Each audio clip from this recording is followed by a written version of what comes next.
Hello, everyone. This is Omni Talk Retail. I'm Chris Walton. And I'm Mezzenga. And we are coming to you live from New York City at NRF 2026 from Vusion's podcast studio in booth 4921. Come on by, check us out. There's only a few more hours of the big show, and we'd love to see you. Now, without further ado, I want to introduce Martin Bailie. Martin Bailie is a senior advisor at Vusion and someone we've long talked about getting on this show with us because he's got more charisma that can fill something. I don't know what, but we're excited to have you, Martin. Good to see you. Thank you to be here as well. Yeah, thank you. Well, Martin, tell our audience a little bit about your background because I think it's important to kind of set the stage with that first before we dive into some other questions and things. Okay. Well, look, I'm a retailer like you guys and extremely passionate about it.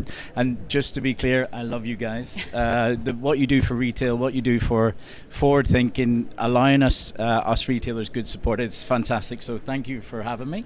I'm a big box retailer all my life, food and fashion. So I've been privileged enough to sit on the board for Tesco's and Tata in India, also for Primark in Ireland, the fashion retailer, and Lidl probably the longest period of time, 15 years as COO for UK and Ireland. I came out of that corporate world into advisory, so I have my own advisory firm, MWB Advisory Limited.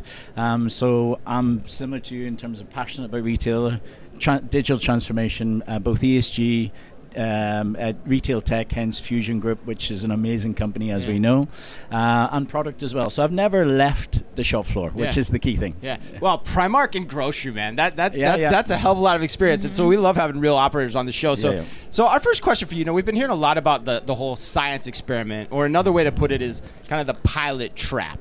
And so a lot of retailers fall into that pilot trap. Like, how do you think about that from an execution standpoint? How big of an issue is that in the industry? I think it's large, especially when you see around NRF just now, which is bigger and better than ever before. There's no doubt about it.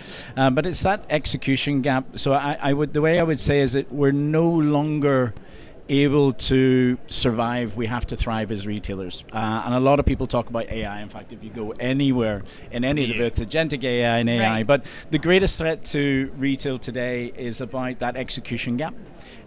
It's also about learning that it's no longer about omni-channel, it's about ambient shopping. So this is beyond just your typical single-channel, multi-channel, omni-channel. It's moved now into how we touch our customers, both in voice, in channel, in online, in social media. It really is now a seamless conversation, and they need to seem seamless as well. And also the way leadership is changing. We're probably losing more CEOs than ever, because ultimately, even last year's playbook is out of date. Right.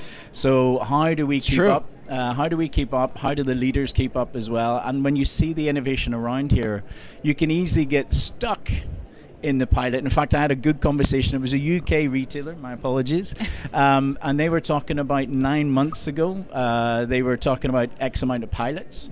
9 months later, which in retail wouldn't have been that long. No, not at all. But in modern retail, 9 months is like 9 years. They've shifted, everybody else has shifted, and when they see the innovation here and seeing all the brand names that they're competitors of, they're suddenly like, we're way behind in 9 months. So blink of an eye changes as well. So there is no doubt we're stuck in the pilot gap, and we need to move into the thriving gap, which is around execution, because innovation is a distraction if you don't have flawless execution, and that's the difference. So Martin, I want to ask you too, because is the answer then less pilots overall in a given year, or less pilots but you're doing them more often? It's about, how do you think about that from a... No, it's okay. It's about the right pilots. Because you can get, within a company that has different stakeholders, the CFO, the CIO, the COO, the CEO, you can easily, this fixes my problem, but we need to realize it doesn't fix your problem and causes you a catastrophe.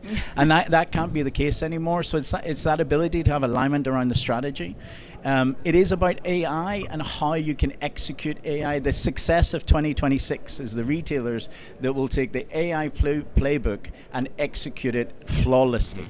They'll win all day long. And that's a key thing. And to your point about the CEO, that CEO has to be acclimated enough to define what that new playbook is. For their given organization too. Yeah, I'm sure you've heard it a lot, but you got to start with your pain points, right? Rather than start with the shiny toy. And there's a lot of shiny toys out there right now. But what I would strongly suggest is start with your pain points. The board itself has to be fully aligned, and then the team below, so it becomes a cultural transformation, which is essentially what life is in retail, with that continuous improvement. So I keep talking about flawless execution. It is honestly, innovation is a distraction without execution. Otherwise, it's pilot.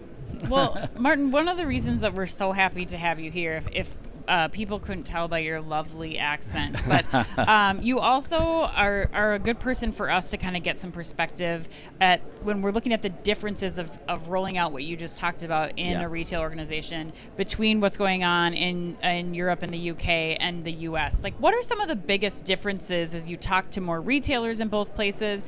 What are some of the biggest differences between kind of the approach to the new frontier of retail in the US and then across Great ocean? Question, and I won't offend both sides of the pond, but you're right. It is there is differences, and both can learn. Hence, you've got the big show here, but there's now a new big show in Paris. There's also in Asia, so we're all trying to learn as well. So look, for me, I would say the US command that top line performance and that aggression. I think that's a massive compliment as well, especially when you see the figures of Walmart. Just one perfect example. Exactly. Like hitting that figure on top of a massive base is just full respect and kudos as well.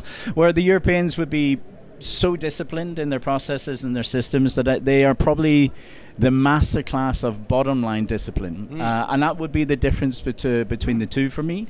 Even if I use efficiency versus scale, the Europeans can look after that bottom line, but they have played a card that the Americans haven't totally played, and that is the obsession with private label. If you look at the percentage of private label in Europe today, it's over 45%, where it's 10% less, if not lower, actually, in the US. So what I would say to the US audience today is private label is no longer a defense. It's actually an aggression on what the US retailers are great at, top line. So actually it works for top line and bottom line in terms of margin protection.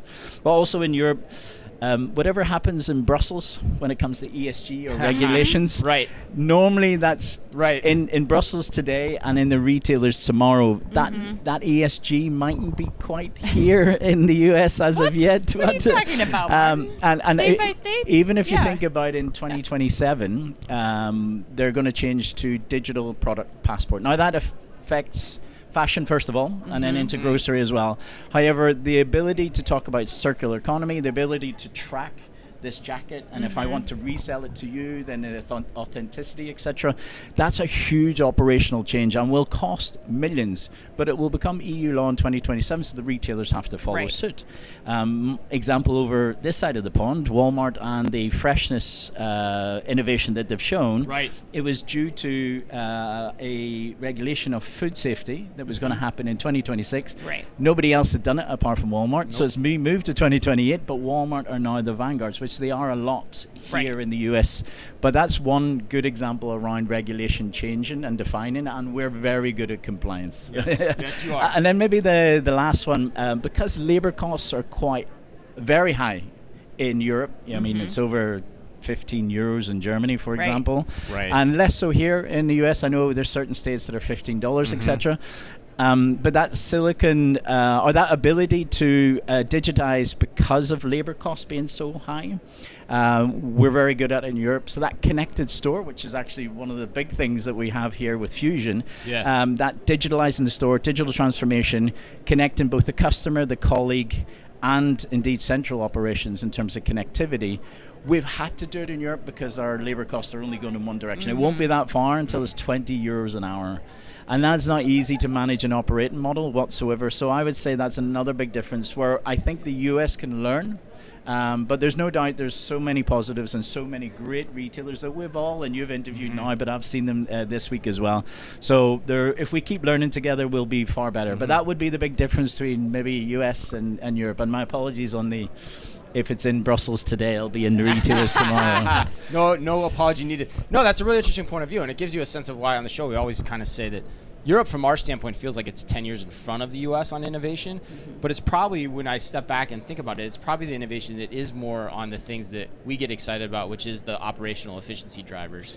Yeah, look, even if I look at, I'm sad enough to come into New York, and the first thing I do is go see retailers, food and fashion, and there's some amazing, I've taken loads of photographs, there's some amazing things we can learn from both sides of the pond, but I would say there's probably a must do in Europe, and I think it's like we want to do here in the US, but that is changing now, and even who you've seen this week. It does seem like it's changing. Yeah, it's definitely changing because it's a non-negotiable. The whole world has become more expensive.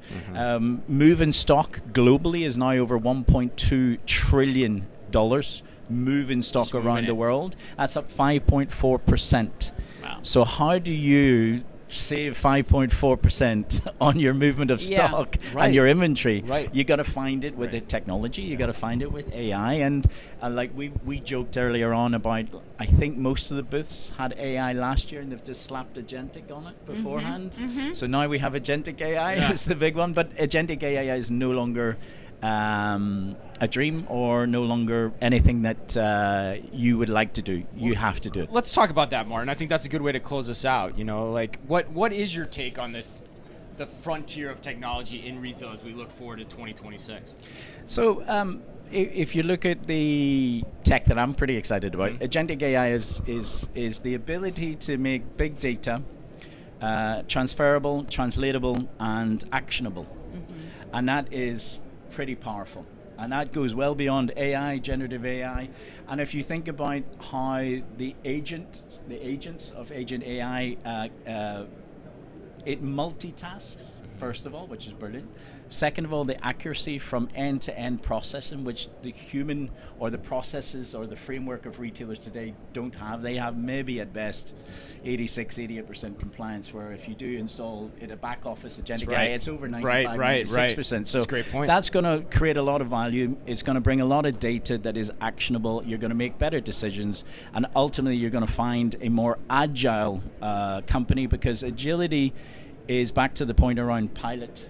Too many pilots. Agility is just being razor sharp on your strategy around AI and agentic AI, and then flawless execution. What I would also say, Metaverse is coming back.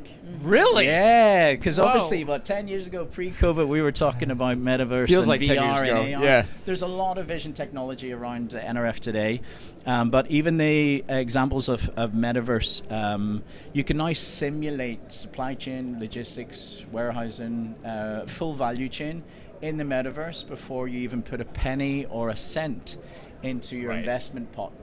And that is pretty exciting as well. So I would even say agentic AI by far is the thing that everybody's talking about, but Metaverse is making a comeback. Along with Keep an eye out for Metaverse. Yes, and RFID RFID 2.0 is already here and pretty exciting as well. So there would be the three big buckets in terms of technology that will shift the needle into making retailers more agile and more collaborative within their respective departments of their company, and also then supporting the shareholders making more money. And that's ultimately what we want to do, serving our customers the right way as well.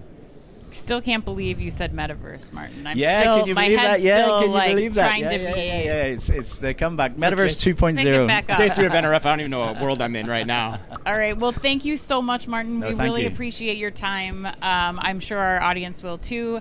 Thanks again to Vusion for making all of our coverage here at NRF possible. We will be coming back to you with one more interview today, and until then, be careful out there.